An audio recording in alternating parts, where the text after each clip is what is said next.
The Mississippi sun beat down on Graceland, baking the manicured lawns and glinting off the iconic mansion's white columns. It was a typical sweltering Memphis summer. But inside the grounds, something far from typical was happening. Dr. Aris Thorne, a young, brilliant historian with a knack for uncovering forgotten details, adjusted his glasses, sweat trickling down his temple. He was overseeing a routine structural integrity survey of the mansion's foundation, a dull but necessary task. "Dr. Thorne, you need to see this." The voice belonged to Marcus, a burly, experienced foreman with hands calloused from years of construction. He stood by the mansion's south wall, near what used to be a little-known service entrance, long since sealed off and covered by overgrown shrubs. Aris hurried over his heart, giving an unexpected thump. Marcus wasn't one to get excited. He knelt beside the spot Marcus indicated, a newly exposed section of the foundation. Behind it, instead of solid earth, was an empty space, not just a small void, but a dark, gaping hole. "We were just chipping away the old mortar," Marcus explained, pointing with a gloved finger. This whole section felt different, not quite solid. Then this brick just fell right in. And look, he shone a powerful flashlight into the void. The beam cut through the darkness, revealing not a natural cave or a utility pipe, but a meticulously constructed tunnel. Walls were lined with rough-hewn stone, remarkably well preserved for something hidden beneath an 80-year-old mansion. It sloped gently downwards, disappearing into the gloom. Aris's breath hitched a secret tunnel under Graceland. This wasn't a hidden compartment or a secret room, common enough in old houses. This was a tunnel. It suggested purpose, a journey, a destination. "Call off the rest of the crew for the day," Aris said, his voice surprisingly steady despite the tremor in his hands. "Secure the area. No one in, no one out. Until we know what this is." Marcus nodded, understanding the gravity of the discovery. This wasn't just a structural anomaly, it was a historical bombshell. Waiting to explode, Aris returned to the office trailer, his mind racing. Pulled up blueprints of Graceland, both original and updated. Nothing, no indication of any subterranean passage. He checked historical records, property deeds, interviews with former staff, countless hours of research he'd done for his doctoral thesis on Elvis Presley's private life. Not a whisper of a tunnel. His colleague, Dr. Elena Petrova, a renowned architectural historian, arrived shortly. Her expression a mix of awe and skepticism. "Tunnel, Aris. Are you sure it's not just a collapsed drain pipe or an old root cellar?" "Elena, you know I'm not given to flights of fancy," Aris said, leading her to the site. "Look for yourself." As Elena peered into the darkness, her skepticism melted away, replaced by a look of sheer wonder. "By the gods," she whispered, "it's expertly crafted and old. Very old." She touched the rough stone of the entrance. "This isn't a quick secret dig. This was planned. It would have taken serious effort, serious time." The two historians exchanged a glance. The implications were staggering. Who built it? When? And most importantly, where did it lead? Elvis Presley bought Graceland in 1957, but the house itself dated back to 1939. Could it predate his ownership, or was it built during his time there? A truly audacious secret. "We need to go in," Aris stated. Not a question, but a firm decision. "Carefully, securely, but we need to see where this goes." Elena, her eyes shining with professional excitement, nodded eagerly. "Absolutely. This could rewrite a piece of history." Imagine what secrets a tunnel under Graceland could hold. They spent the rest of the afternoon arranging for proper equipment. Headlamps, respirators, safety ropes, communication gear. They contacted the Graceland estate management, who, after an initial wave of disbelief, granted them full authority, albeit with a strict understanding of absolute secrecy, until the tunnel's nature was fully understood. The last thing they needed was a media frenzy before they even knew what they found. As the sun dipped below the horizon, casting long shadows across the mansion, Aris stood at the entrance of the mysterious tunnel. The air emanating from it was cool, dry, and carried a faint, earthy smell, mixed with something else, a scent he couldn't quite place, something like old wood and forgotten dreams. Took a deep breath, the weight of history pressing down on him. Tomorrow they would enter. Tomorrow the secrets of Graceland might finally begin to truly unfold. And he had a feeling, a deep, unshakable premonition, that what they would find would be far more than just bricks and mortar. It would be a story. The next morning, a small team assembled at the tunnel entrance. Aris and Elena, along with Marcus, who insisted on joining, given his initial discovery, and a structural engineer named Dr. Lee, a quiet man with sharp eyes and an even sharper mind. They were equipped with everything needed for subterranean exploration. Aris took the lead, his powerful headlamp cutting a path through the absolute darkness. The air inside the tunnel was surprisingly fresh, not stagnant or musty, which spoke to some form of ventilation, however passive. The tunnel descended at a gentle slope, the stone walls feeling cool and smooth under his gloved hand. It was clear that this wasn't just a rough-hewn passage. Someone had put considerable effort into its construction. The stones were fitted tightly, and while there was no mortar visible, they held together perfectly. "The craftsmanship is remarkable," Elena whispered, her voice echoing slightly in the confined space. "It's like something out of an ancient crypt, not a mid-20th century construction." They walked for what felt like an unusually long time. The initial estimate of a short passage leading to a cellar or a hidden room within the mansion quickly faded. This tunnel stretched on, turning gently curving to avoid what the blueprints suggested were deep-set tree roots or old bedrock formations. "It's not just going under Graceland," Dr. Lee noted, his voice calm. "It's heading away from it quite a distance, I'd say." Consulted a small specialized GPS device that could map their underground progress. "We're already well past the property line based on my readings." Aris felt a jolt of surprise. Past the property line. This was no escape tunnel for Elvis within his own grounds. The truly secret exit. But to where? And why the extreme secrecy and length about 300 feet in Aris's lamp beam caught something ahead. Not more tunnel, but a small alcove-like indentation in the wall. He approached cautiously. Inside the alcove, resting on a flat stone shelf, was a small, ornate wooden box. It looked like a very old cigar box, but intricately carved. With a surge of excitement, Aris carefully reached for it. The wood was smooth, aged, and surprisingly light. He opened a latch. Inside, nestled on a bed of faded velvet, was a single tarnished silver locket and a tightly rolled parchment scroll tied with a thin, brittle leather string. "Elena!" It was a map hand drawn and faded, showing the general layout of Graceland and the surrounding properties. A dotted line, almost invisible, marked the tunnel's path, leading away from the mansion and ending at a curiously unmarked spot several acres away, deeper into what was now a dense patch of overgrown woods, but it was the locket that truly captured their attention. It was heavy for its size, intricately engraved with the initials E.A.P on one side and a single musical note on the other. He pressed the latch and it sprang open. Inside, on one side, was a tiny faded photograph of a young woman. She was beautiful, with kind eyes and a gentle smile, her hair styled in a way that suggested the 1940s or early 50s. On the other side, tucked behind a thin piece of glass, was a lock of dark, wavy hair. It was unmistakably Elvis's distinctive hair, even in its small preserved state. A profound silence filled the tunnel.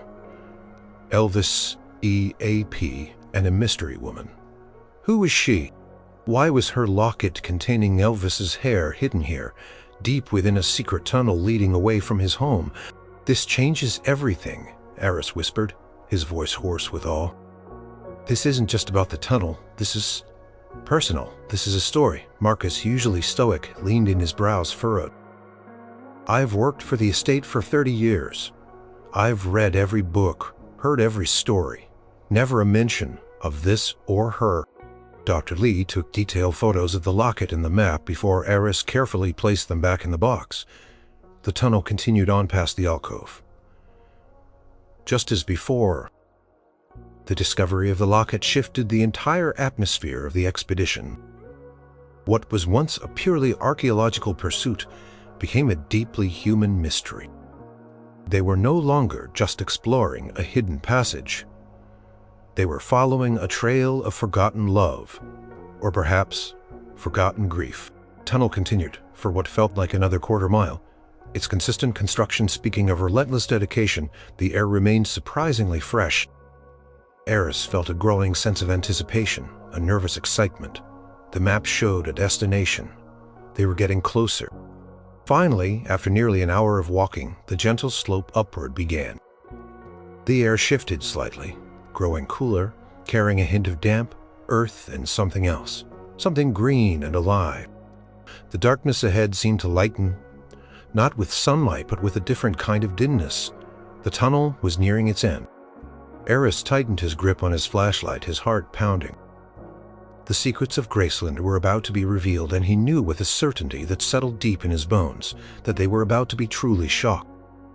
The gentle incline of the tunnel grew steeper, and the air became noticeably cooler, carrying a faint earthy scent mixed with the unique aroma of dense vegetation. Aris pushed forward his headlamp, beam dancing ahead, revealing the end of the meticulously crafted stone walls. Tunnel opened not into a natural cave, but into a chamber. This wasn't a grand cavern, but a carefully excavated space about 20 feet by 20 feet with an arched ceiling. The walls were still rough stone, but the floor was remarkably smooth, almost like packed earth that had been deliberately leveled. And there, at the far end, was a sturdy, weathered wooden door. A door, Elena breathed, her voice a mixture of awe and trepidation. Another door. This isn't just an exit, it's an entrance to another hidden space. Dr. Lee, ever practical, carefully checked the structural integrity of the chamber. It's stable, very well designed. The ventilation comes from somewhere behind that door. I suspect that's why the air is so clean. The door itself was a mystery. Made of thick, dark wood reinforced with iron bands, it looked like it belonged to a medieval castle rather than a mid-20th century hideaway. There was no handle, only a complex arrangement of sliding bolts. After a careful examination, Marcus, with his years of experience with old mechanisms, deduced its operation. It was a system of interconnected levers, designed to be almost impossible to open without knowing the sequence. Combination lock of sorts, Marcus explained, his brow furrowed in concentration. But not numbers more, like a specific push and pull rhythm. They spent the next hour trying different sequences, referencing the subtle scratch marks and faint smudges near certain levers that suggested repeated use. Frustration began to set in. This wasn't a random tunnel. It was a fortress, protecting whatever lay beyond.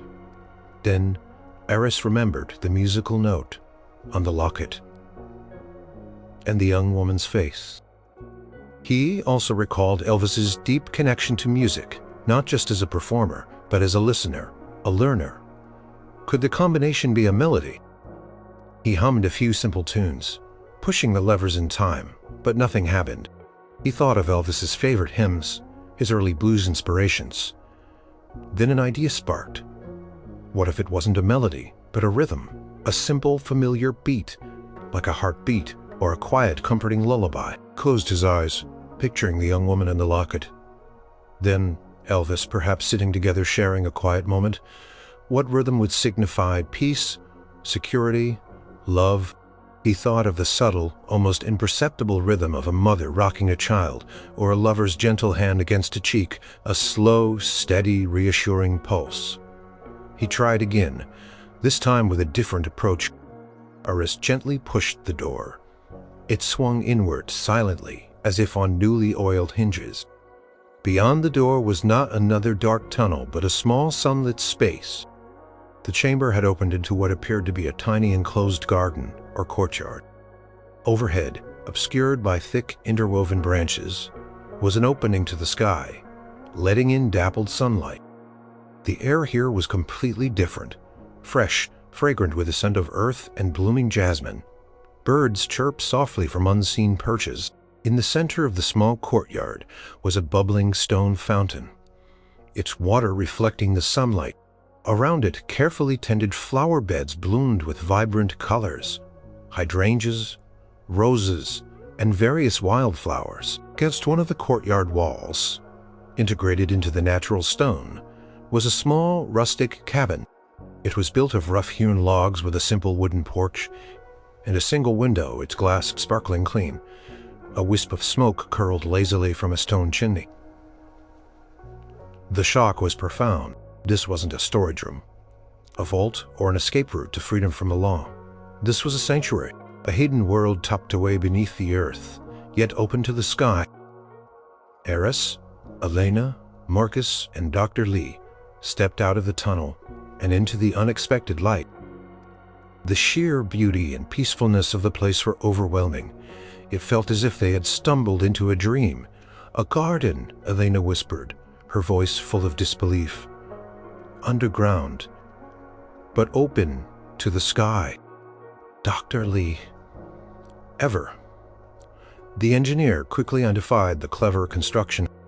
The surrounding earth and stone create a natural insulation, protecting it from the elements, but the open top allows for light and rain and air. It's brilliant. A hidden pocket, almost perfectly self-sustaining. But the biggest shock came when Aris looked towards the cabin. On the small porch in a rocking chair sat an elderly woman. Her white hair was braided, and she wore a simple hand-knitted shawl. She was tending to a small pot of herbs, her hands gnarled with age but moving with gentle precision. She looked up as they emerged from the tunnel. Her eyes, though clouded with age, were strikingly familiar. They were the same kind, intelligent eyes from the faded photograph in the locket. She smiled, a serene, knowing smile. "Well, hello there," she said, her voice surprisingly strong with a soft southern lilt. "Took you long enough? I thought you'd never find the rhythm." The elderly woman's calm greeting was the biggest shock of all. Not only was the sanctuary a breathtaking revelation, but it was inhabited, and the inhabitant was the very woman from the locket. You're the woman from the locket," Aris stammered, feeling utterly flustered. "The one with the initials E.A.P and the lock of hair." She chuckled, a soft musical sound that suited the peaceful garden. "Indeed, though the hair belongs to a very dear friend, my name is Eleanor Periwinkle. Though most folks, if they knew me, called me El." She gestured to the two empty chairs on the porch. "Please make yourselves comfortable. It's not often I have visitors, especially ones who arrive through the back door." Aris, Elena, Marcus, and Dr. Lee exchanged bewildered glances, but gratefully took a seat. Air here was so pure, the scent of jasmine so intoxicating that it was hard to feel anything but profound peace. We discovered the tunnel during a survey at Graceland," Aris explained, trying to regain his composure. "We had no idea it led here or that anyone was even living here." Eleanor smiled. "Oh, I know. Elvis was very particular about its secrecy. He built it for me, you see, a long, long time ago." The historians exchanged another astonished look. "Elvis built it for her?" "I knew Elvis before he was Elvis," Eleanor continued, her eyes distant, lost in memory. "Back when he was just a kind, shy boy with a voice that could shake the heavens. We were neighbors. Briefly, when his family first moved to Memphis, my family lived in a little house just down the road from where Graceland is now," she went on to explain. Her father had been a skilled craftsman, a quiet man who kept to himself. When Elvis bought Graceland, he sought out Eleanor's father for some custom carpentry work. That's how their paths crossed again. "I was a young woman then," Eleanor recalled, her voice softening. "I had a severe form of agoraphobia, a fear of public places and crowds. It had developed after a traumatic incident when I was a child. It made life very difficult. I couldn't leave the house without terrible panic attacks. It was isolating." Elvis, even then on the cusp of superstardom, had a remarkable empathy. He saw Eleanor's struggle, her quiet confinement. He saw her passion for gardening, her love for music, her gentle spirit trapped within four walls. He said to me one day, "Ellie, everyone deserves a place where they can breathe, a place where they feel safe enough to truly be themselves away from all the noise." Eleanor's eyes welled up slightly. "Talk to my father," hatched this plan. My father was skeptical at first, but Elvis, he had a way. He was so earnest, so kind. Eleanor's father, a master builder, had overseen the construction of the tunnel and the hidden sanctuary. They worked mostly at night under strict secrecy, moving tons of earth, bringing in stone, carefully building the hidden garden and cabin. It was a massive undertaking, completed over several years, well before Elvis's fame exploded. They used the natural topography and old bedrock to their advantage, creating a self-sustaining ecosystem within the hidden pocket. The tunnel itself was designed to look like a natural formation if ever stumbled upon from the Graceland side. Though its meticulous stonework spoke to careful planning, the tunnel, Eleanor explained, was meant to be my quiet path to the outside world. Without having to face the crowds, it led to a secluded part of the woods, far from any public roads, and this place she gestured. My father called it the breathing place. After Elvis bought Graceland, he maintained the tunnel and the sanctuary in secret.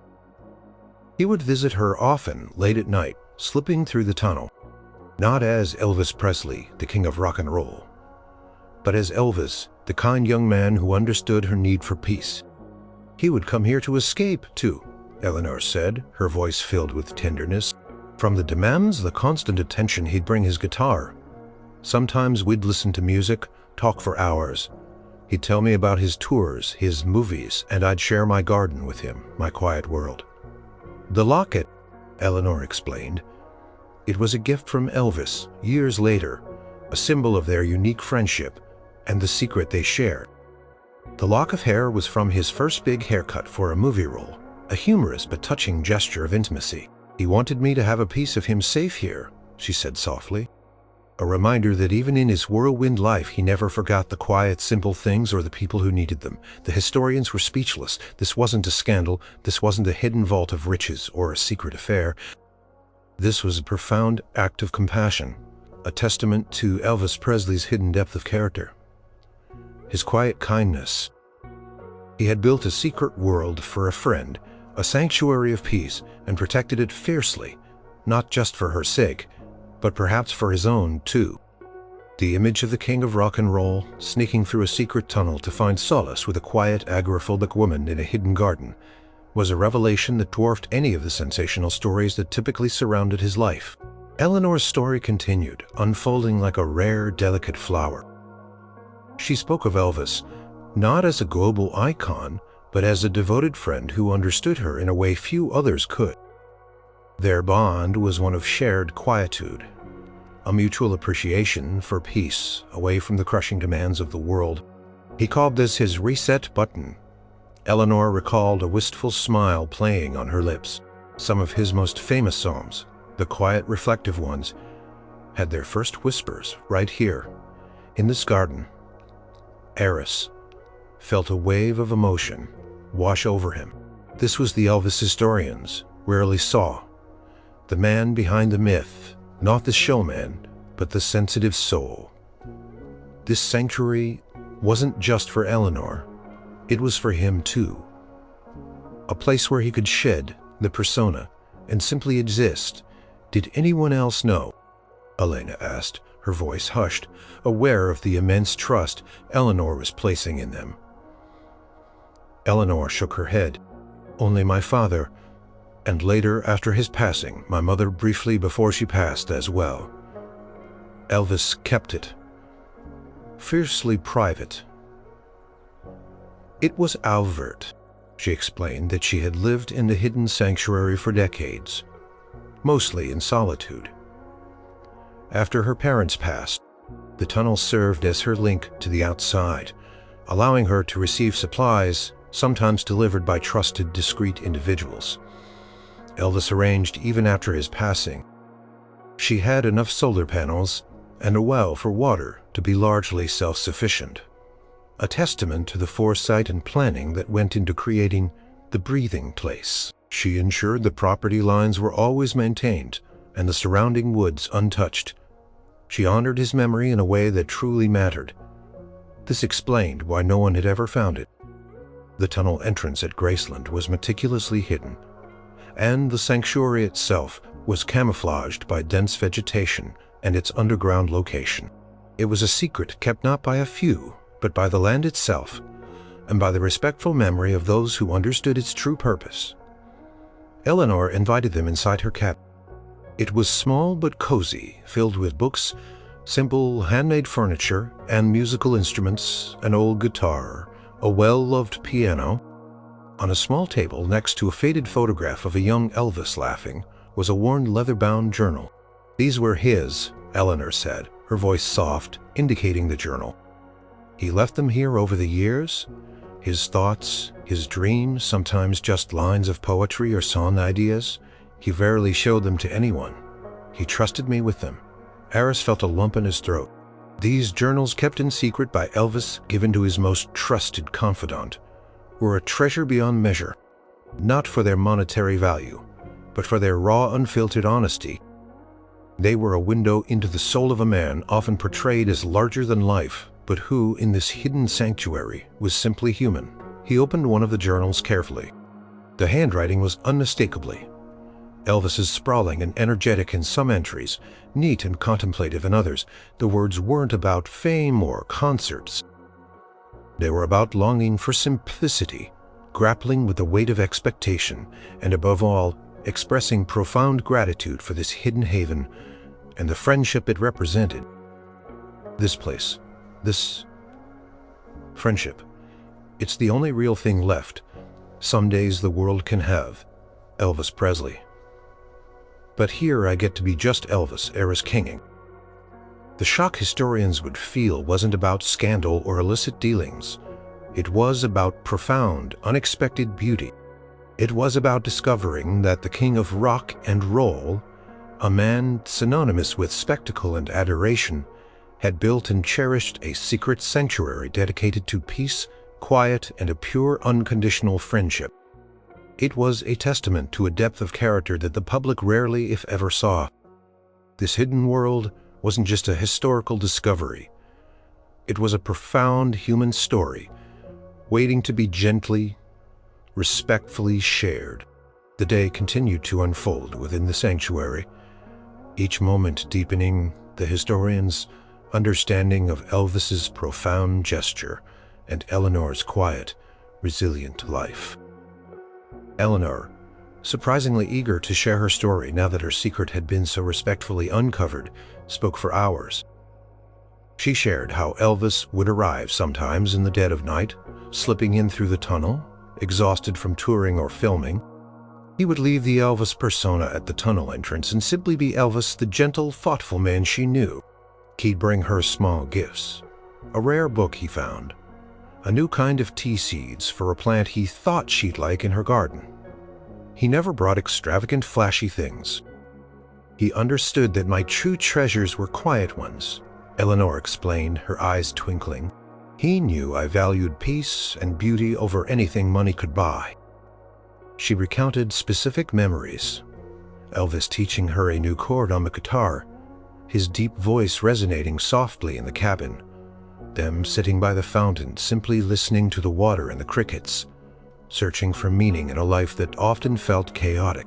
He found a sense of groundedness here, a connection to the natural world and to a person who truly saw him. The historians examined the journals, photo albums, and small personal effects within the cabin, always with Eleanor's permission and guidance. They weren't just artifacts. They were pieces of a life vibrant and full of quiet joy. There were no hidden treasures of gold or diamonds, just a wealth of simple, cherished items. Drawings Eleanor had made of her garden, dried, pressed flowers from her favorite blooms, and more letters from Elvis, tucked away in a wooden box. These letters, unlike the public ones, were deeply personal, expressing anxieties, hopes, and profound affection for Eleanor. One letter dated just a few years before his death expressed his longing for the peace of the sanctuary. L.A., the world gets louder every day. Sometimes I just want to disappear into your garden and stay there forever. You are my anchor, my quiet place in a very noisy storm. These were the words of a man struggling with the immense burden of his fame, finding solace in a pure, unblemished friendship. Eleanor showed them a small, meticulously kept vegetable patch outside the cabin, providing much of her food. She also pointed out the clever natural ventilation system, a series of hidden shafts running up through the earth and exiting silently amidst thick foliage in the woods above. These shafts were also designed to collect rainwater, which was then filtered into a cistern, providing fresh water for the fountain and for drinking. It was a marvel of sustainable clandestine engineering. My father, bless his soul, was truly a visionary, Eleanor said proudly. And Elvis? He funded it all, never asking for anything in return, just for me to have my peace. Aris realized that this sanctuary was not merely a physical space. It was a metaphor for a different kind of life Elvis might have longed for, a life removed from the glare of celebrity, focused on authentic connections and simple pleasures. He had created it for Eleanor, but in doing so he had also created a refuge for himself. As the sun began to set, casting golden light through the leafy canopy above the sanctuary, Aris felt a profound shift in his understanding of Elvis Presley. The history books portrayed him as a complex, often troubled figure, but this hidden narrative revealed a man of immense compassion, loyalty, and a deep yearning for a private, authentic existence. This was a side of Elvis that the public had never been privy to, a side that redefined his legacy. The shock factor wasn't scandalous. It was deeply moving. It shattered the one-dimensional image of a rock and roll star and painted a portrait of a human being with a big heart and a quiet, profound generosity. This discovery wasn't just about a tunnel. It was about the power of friendship, the desire for peace, and the lengths one man would go to ensure the well-being of another, completely out of the spotlight. Before they left, Eleanor made them promise something.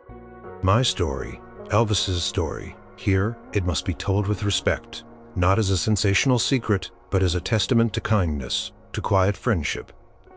This wasn't a hidden affair or a scandalous escape. It was pure love in its truest form. Aris looked into her kind, wise eyes and nodded a silent vow passing between them. We will, Eleanor, we promise. This changes everything for the better. Leaving the sanctuary through the tunnel, the familiar stone passage seemed different now.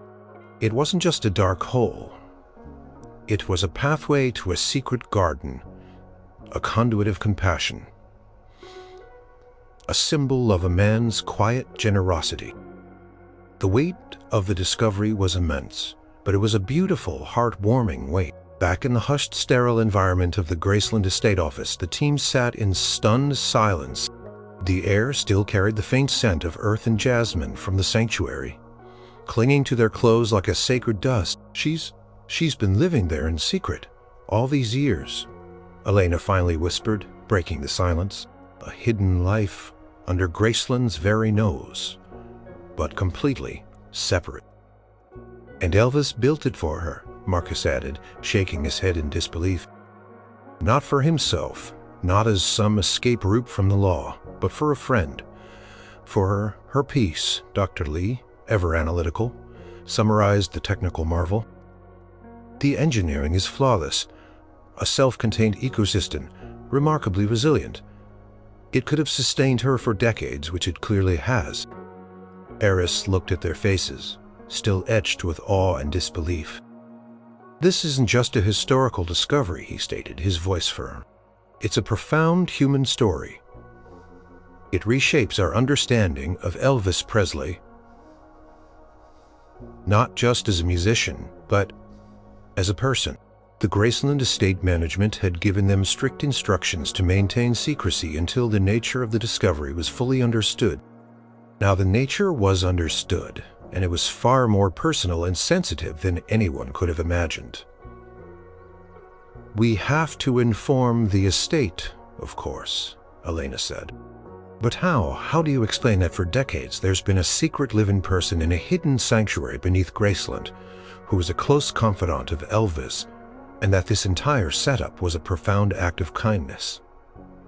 "The media will go wild," Marcus predicted grimly.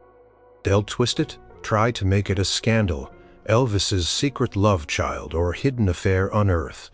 That's what they do." Aris felt a surge of protectiveness for Eleanor. She had lived a life of quiet dignity, her peace maintained by the very secret they had now uncovered. The last thing she deserved was to be thrust into the sensationalist spotlight. "We need to control the narrative," Aris insisted. "We can't just drop this bomb. Eleanor's privacy and the integrity of this beautiful story must be protected." They decided on a strategy. First, they would present their findings to the Graceland estate management, emphasizing the deeply personal and heartwarming nature of the discovery. They would bring Eleanor herself into the conversation, allowing her to tell her story directly, without mediation. The next day, a small, highly discreet meeting took place. The Graceland estate manager, a shrewd but ultimately compassionate woman named Brenda, listened intently as Eleanor, her voice calm and clear, recounted her decades of quiet life and her unique friendship with Elvis. She spoke of the sanctuary as the breathing place and the tunnel as the path to peace. Brenda, initially shocked, grew visibly moved as Eleanor spoke. By the end of the meeting, tears welled in her eyes. "My goodness," she whispered, "all these years." A true testament to the man. "We always knew he was kind, but this is beyond anything." Challenge remained: how to responsibly manage such a profound revelation. Eleanor expressed her desire to remain in her sanctuary for the rest of her days, but she understood that her existence and the sanctuary itself could no longer be a complete secret. "I've lived in peace for so long," she told them. "But Elvis's true heart, his compassion, that's a story worth telling. Perhaps not all at once, but gently. A legacy of true kindness, not just fame." Aris proposed an idea. A highly controlled, deeply respectful documentary, not for immediate public release, but for archival purposes, and perhaps for a very limited kaiju exhibition in the future. Eleanor could tell her story on her terms without facing the immediate onslaught of public scrutiny. "We tell it as it is," Aris explained. "A hidden sanctuary built by Elvis for a dear friend who needed a quiet place to breathe, a testament to his humanity, his empathy. No sensationalism, no speculation. Just the truth of a beautiful friendship. It's a risk. But if we don't control the story, someone else will, and they'll distort it. This way we honor Elvis's wishes and Eleanor's privacy." It was agreed tunnel and sanctuary would remain closed to the public. Protected as they had always been, Eleanor would continue her life in peace. The story itself, the true story of Elvis's profound compassion, would begin to be carefully, slowly unveiled, primarily through Eleanor's own voice, preserved in a sensitive, unhurried manner. The task ahead was immense: to manage the delicate balance between historical truth and profound human privacy. But as Aris looked at Eleanor serene and strong, he knew they had made the right decision. This discovery wasn't just about unearthing a physical space. It was about honoring a lifetime of quiet dignity and revealing a side of Elvis Presley that redefined his true legacy. Not just the king of rock and roll, but a king of human kindness. The decision to proceed with a sensitive, controlled approach to the discovery brought a new kind of energy to the Graceland team. Aris, Elena, and Brenda, along with a small trusted production crew, began the meticulous process of documenting Eleanor's story. They spent days, sometimes weeks, at a time, in the sanctuary, never intruding on Eleanor's routine, but simply listening, observing, and learning.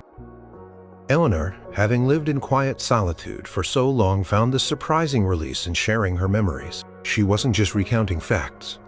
She was painting a vivid picture of a friendship that transcended fame, money, and public expectation. She spoke of Elvis's visits as a source of profound strength for him. "Carried the weight of the world on his shoulders," she once said, her voice soft. Here he could just lay it down. He'd tell me about his hopes, his fears. He'd worry about his fans, about his family, about his music staying true. He was a deeply spiritual man, you know. He searched for answers, for peace, just like any other person. Aris recorded hours of Eleanor's testimony, capturing her quiet voice, the nuances of her expressions, the way her eyes would light up when she spoke of Elvis's kindness. They meticulously filmed the sanctuary, the tunnel, the small cabin, capturing every detail of the breathing place in its untouched, authentic state. They documented the journals, the letters, the locket, always emphasizing their personal significance rather than their historical curiosity. Elena, with her architectural expertise, created detailed diagrams and analyses of the tunnel and sanctuary's construction, marveling at the ingenuity and secrecy involved. Dr. Lee provided scientific validation, confirming the sustainable aspects of the hidden garden. Marcus, still amazed by what his chisel had uncovered, became an unofficial guardian of the tunnel entrance, ensuring its continued privacy. The team started to see Elvis not just as the flamboyant performer, but as a man who craved authenticity and quiet moments. He built this sanctuary not as a show of wealth, but as an act of profound compassion, a place where vulnerability was allowed and where a unique friendship could flourish away from the public gaze. This discovery transformed the way they viewed Graceland itself. It wasn't just a museum to a superstar, it was a home with layers of unseen history, a place where deep personal connections had unfolded in secret. The shock was no longer about a potential scandal, but about the overwhelming realization of Elvis's hidden humanity. One afternoon, Aris was reviewing a journal entry from Elvis, dating from the mid-1960s, a period when his film career was at its peak. And the stillness, that's where the true song is. Aris felt tears prick his eye. This was the heart of the king, revealed not in his music, but in his private moments. In his profound care for another soul, it was a story of sacrifice and selflessness, a counter-narrative to the often tragic portrayal of his later years. The documentary project became a labor of love for the entire team. They felt a profound responsibility to get it right, to honor Eleanor's trust in Elvis's true legacy. They worked slowly, carefully, crafting a narrative that focused on empathy, friendship, and the search for peace amidst chaos. Eleanor, knowing her story would eventually be shared, began to prepare her space. She had lived a solitary life, but she understood the importance of her testimony. She selected a few small personal items from the cabin, a favorite gardening tool, a simple framed drawing of the fountain, a worn copy of one of Elvis's spiritual books to be carefully preserved and, perhaps one day, respectfully displayed. As the months passed, the bond between Eleanor and the team deepened. They weren't just historians anymore. They were trusted friends, the new guardians of a sacred secret. Eleanor in turn shared her quiet wisdom, her resilience, and her profound sense of peace. She was a living testament to the power of a single act of kindness, a ripple effect that had lasted for decades. The world might know Elvis Presley as the king, but this hidden sanctuary and the remarkable woman who lived in it revealed a far deeper truth. He was also a man with a king-sized heart, capable of extra shock. And it was the most heartwarming discovery Graceland could ever yield. The task of unveiling Eleanor's story in the hidden sanctuary was approached with the utmost care and respect. It was decided that an initial, very private screening of the documentary, The Breathing Place, would be held for Graceland's closest family members and the estate's board of directors. The goal was to ensure everyone connected to Elvis and his legacy understood the profound nature of the discovery before any public announcement. The screening was an emotional experience. Lisa Marie Presley, Elvis's daughter, watched in silent tears as Eleanor's calm voice filled the room, describing her life, her friendship with her father, and the sanctuary he built for her. Lisa Marie had always known of a special place her father cherished, a secret he hinted at but never fully revealed. To finally see it and to meet Eleanor brought a powerful sense of understanding and closure. "My father, he was truly incredible," Lisa Marie whispered, her voice thick with emotion. As the credits rolled, "He always put others first. This is the truest reflection of him." Brenda, the estate manager, outlined the plan for a phased revelation. The public was not ready for a sudden dramatic reveal. Instead, they would start with a carefully keybuted museum exhibit, years in the making, designed to subtly shift the narrative of Elvis Presley. The exhibit, tentatively titled "Elvis, the Man Behind the Myth," would highlight his lesser-known qualities, his deep spirituality, his quiet generosity, his personal struggles, and his profound capacity for friendship. Part of this exhibit would include a small, enclosed section called "The Sanctuary's Echo." It wouldn't reveal the tunnel or Eleanor's living presence, but it would feature replicas of some of the journals, photos of the locket, with careful redaction to protect Eleanor's identity, and evocative descriptions of a place of peace built by Elvis for a cherished friend who needed respite from the world. It would hint at the tunnel's existence without revealing its exact location or purpose, drawing visitors into the mystery, but respecting the privacy. Eleanor, in discussions with Aris and Elena, agreed to this. She understood the importance of sharing Elvis's true character. Her life in the sanctuary would continue undisturbed. Graceland would quietly and with dignity ensure her needs were met, maintaining the system Elvis had put in place so long ago. The initial public reaction to the sanctuary's echo was one of curiosity and wonder. Visitors were captivated by the glimpse into Elvis's private, compassionate side. The exhibit focused on his generosity of spirit, his desire for peace, and his deep capacity for human connection, rather than just his fame and music. It opened up a new dimension to his legacy, sparking conversations about his philanthropy and his personal struggles. Historians and biographers, initially skeptical, were forced to reevaluate their understanding of Elvis. The carefully vetted information, supported by Eleanor's recorded testimonies, kept private for now but referenced in scholarly articles, painted a richer, more nuanced portrait. The shock slowly transformed into quiet admiration. Aris and Elena continued their work, not just as researchers but as stewards of this incredible story. They visited Eleanor regularly, not just for documentation but for companionship. They learned about gardening, about quiet reflection, about the enduring power of friendship. Eleanor, in turn, found joy in their visits, sharing her wisdom and her quiet corner of the world. The secret was now partially out, but it was being shared on their terms, respectfully, and with Eleanor's blessing. Tunnel remained sealed, its direct path to Eleanor's sanctuary known only to a trusted few. Her life continued in peace, a testament to the enduring kindness of Elvis Presley. This discovery didn't just add a chapter to Graceland's history. It added a heartfelt, profound, and truly shocking one. It revealed that beneath the veneer of fame and legend lay a simple, compassionate man, capable of the deepest love and the most extraordinary acts of generosity. The king of rock and roll, it turned out, was also a king of hearts. Years passed. The sanctuary's Echo exhibit at Graceland became one of the most beloved parts of the mansion tour. It never fully revealed Eleanor's identity or the exact location of the tunnel, but it profoundly changed the public's perception of Elvis Presley.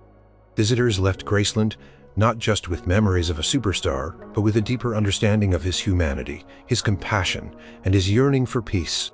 The narrative of Elvis shifted from purely one of fame and excess to one that also encompassed a profound depth of character. Eleanor continued to live peacefully in her hidden garden, Her hair turned whiter, her steps grew slower, but her mind remained sharp and her spirit serene. Aris and Elena, now tenured professors, still visited her regularly, often bringing their students on highly restricted educational trips to Graceland, subtly hinting at the deeper human stories that lay beneath the surface. They never breached Eleanor's privacy, but they used the wisdom she had shared to teach about empathy, historical interpretation, and the true meaning of legacy. One spring morning, a few days after her 95th birthday, Eleanor passed away peacefully in her sleep in the breathing place, surrounded by the scent of her beloved jasmine and the quiet murmur of her fountain. She had led a life of extraordinary peace, secured by an extraordinary act of friendship. Her passing, though sad, was not a tragedy. It was a gentle transition, a natural conclusion to a life well lived. As per her wishes, and with the full support of the Presley family, Eleanor was laid to rest in a small, unmarked plot within the Graceland property, not far from the secret entrance to her tunnel. A simple stone birdbath, her favorite, was placed there as a subtle memorial. With Eleanor's passing, the Graceland estate, in consultation with Aris and Elena, decided it was time to tell the full story. The documentary, The Breathing Place, was finally released to the public, captivated audiences worldwide, offering an unprecedented look into Elvis's private life and his profound compassion. It became a cultural phenomenon, prompting global discussions about celebrity, privacy, and the true meaning of human connection. The tunnel itself remained sealed, but a small, dignified plaque was placed near its hidden entrance within Graceland, dedicated not to a secret, but to a friendship. It read, "This path, long hidden, leads to a place of peace, a testament to compassion, friendship, and the quiet heart of Elvis Presley."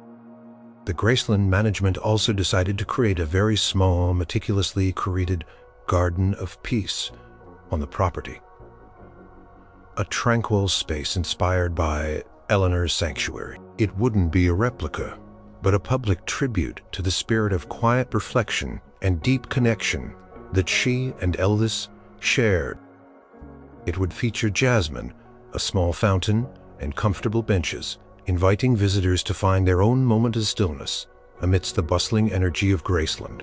Aris, now a leading expert on Elvis Presley's personal life, often reflected on the discovery. It had started as a structural survey, a mundane task, and had unearthed not just a tunnel, but a profoundly heartwarming truth.